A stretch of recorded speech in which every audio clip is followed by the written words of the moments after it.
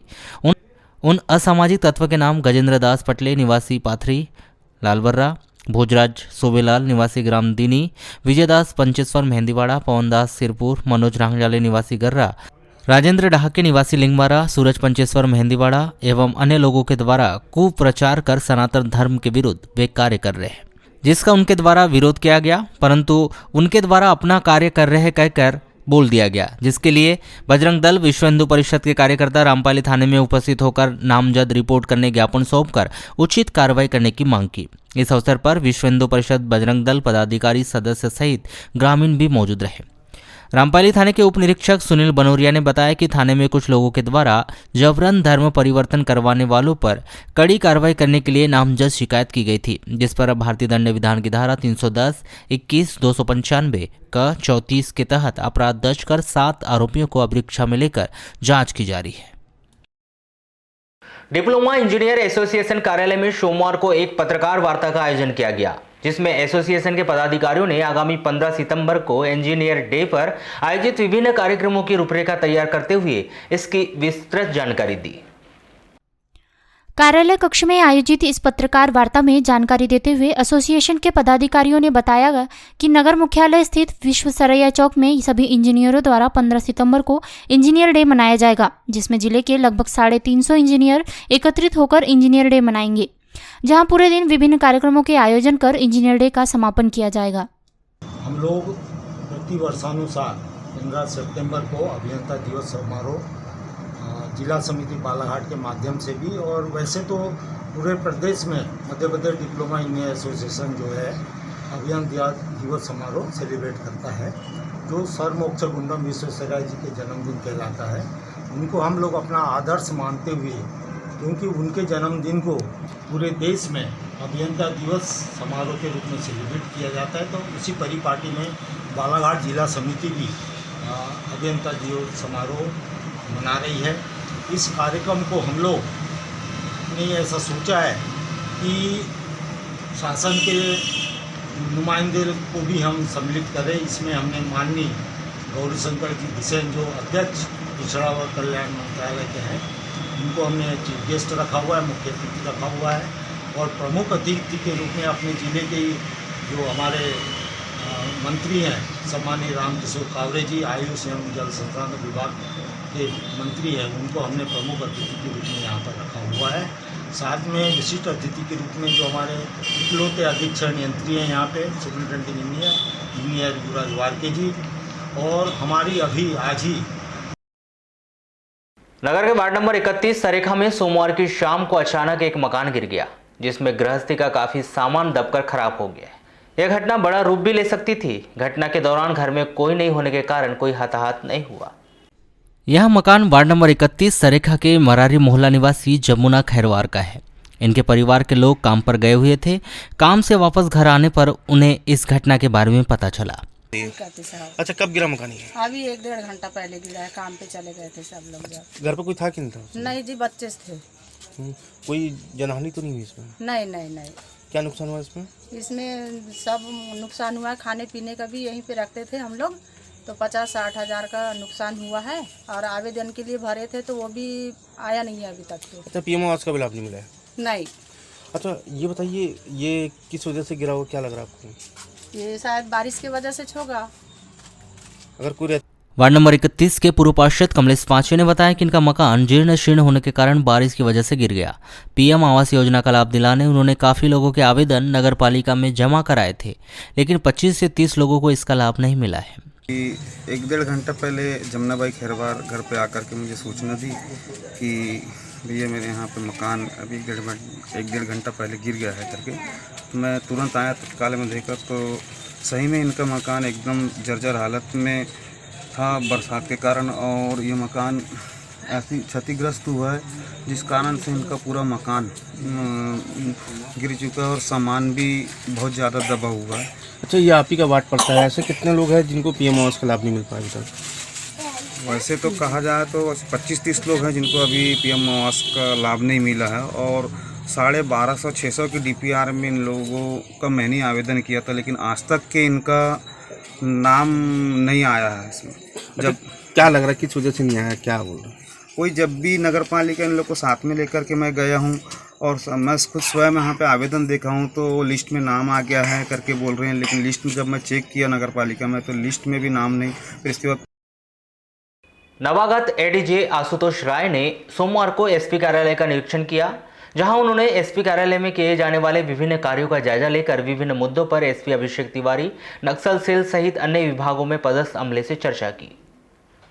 हालांकि उनके द्वारा किए गए निरीक्षण को उन्होंने सामान्य रूप से किया गया निरीक्षण बताते हुए इसे महज एक आकस्मिक निरीक्षण बताया।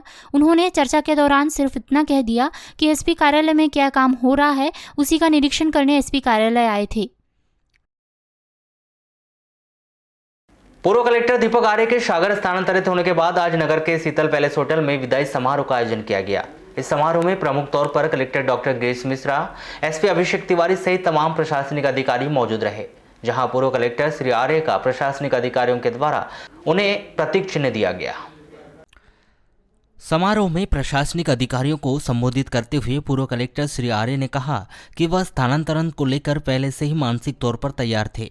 उन्होंने कहा कि किसी भी कलेक्टर या लीडर बेहतर कार्य तब तक नहीं कर सकता जब तक उसकी टीम का सहयोग ना हो। उन्होंने कहा कि बालाघाट में उनका जो भी कार्यकाल रहा है उन्होंने कभी योजनाबद्ध तरीके से कार्य नहीं किया, क्योंकि योजना बनाने के लिए पर्याप्त बजट नहीं था। उन्होंने स्वविवेक से जो भी विकास कार्य करने थे उनको बेहतर तरीके से पूर्ण करने का सार्थक प्रयास किया है। बस आप लोगों से ये कहना चाहूँगा कि मेरी दुआएं आप लोगों के साथ है, मैं मेरी मैसेजेज आप लोगों के साथ है कि आप लोग काम करें। जिस प्रकार से आप लोगों ने मेरा सहयोग किया तो रजिस्ट्री टीम निर्धारित करेगी और बाकी सारे जिलाधिकारी आप सभी ने जितना मेरा सहयोग किया उतना सहयोग आपको नए कलेक्टर साहब को भी करना है और प्रयास करना है कि जिले को हम लोग 1 नंबर पर लेके आए, जिले को आप अग्रणी बनाए। लेकिन अब आपको अभी मैं सागर पहुंचे और सागर से कंप्यूटर करना पड़ेगा, ठीक है, तो उसके लिए तैयार रहना पड़ेगा। लेकिन आपको कोशिश करो कि आप लोग अच्छे से करो, सारी चीजें अपनी अच्छी हो और सदैव हम लोग अपने जिले को आगे ले जाए। बहुत बहुत धन्यवाद आप सभी को। मैं आपसे बोल रहा हूँ कि आप भले ही आगे चला गया हूँ, लेकिन जो भी मेरे लायक हो कृपया आप मुझे बताएं। समारोह में अपने विचार व्यक्त करते हुए कलेक्टर डॉक्टर गिरीश मिश्रा ने कहा कि कलेक्टर दीपक आर्य ने बालाघाट जिले के सौंदर्यीकरण को लेकर काफी सकारात्मक कदम उठाए हैं और यह कार्य टीम वर्क से ही संभव हो पाया है। उन्होंने कहा कि हर कार्य को पूरा करने के लिए संवेदनशीलता आवश्यक है। दीपक सर बहुत ही डाउन टू अर्थ और बहुत ही संवेदनशील व्यक्ति है। सर से काफी पुराना परिचय है और सीनियर भी है। और जैसा आप लोग बता रहे हैं कि सर का जो टेन्योर रहा है, बहुत सारी इनिशिएटिव बालाघाट में सर ने लिए हैं, उसमें निश्चित तौर पे मैम का तो बहुत अच्छा योगदान है सौंदर्यीकरण और बाकी चीजों में। जो काम होते हैं वो टीम से होते हैं, मैं हमेशा मानता हूँ। और निश्चित तौर पे सर के साथ आप लोग खड़े थे तो एक अच्छा काम बालाघाट जिले ने काफी कुछ अच्छा किया सर। मैं आरडी में देखता था सर, आरडी में भी बालाघाट हमेशा आगे रहता था सर और बहुत सारी स्कीम्स में। तो निश्चित तौर पे टीम का सहयोग है और सर की लीडरशिप तो है ही है। समारोह को संबोधित करते हुए एसपी अभिषेक तिवारी ने कहा कि कलेक्टर दीपक आर्य के साथ उनका काफी अच्छा समन्वय रहा है। विभागीय नहीं बल्कि अन्य कार्यों को भी बेहतर तरीके से अंजाम दिया गया और हमें उम्मीद है कि कलेक्टर दीपक आर्य जहां भी जाएंगे वहां विकास को लेकर बेहतर कार्य करेंगे। सर अपने करियर में आगे जा रहे हैं, लेकिन मैं देख रहा हूँ कि आप सभी लोग और मैं सबसे ज़्यादा एक जैसा मैडम ने भी अभी कहा कि मित्र भाई तो परिवार की तरह से जैसे बिछड़ने में लगता है, वो मुझे पिछले कुछ दिनों से लग रहा है जैसे भाई है। और सर के साथ हमारी मतलब जो एक साथ कार्य करने की, उसमें पूरा हाथ सर का ही है 200%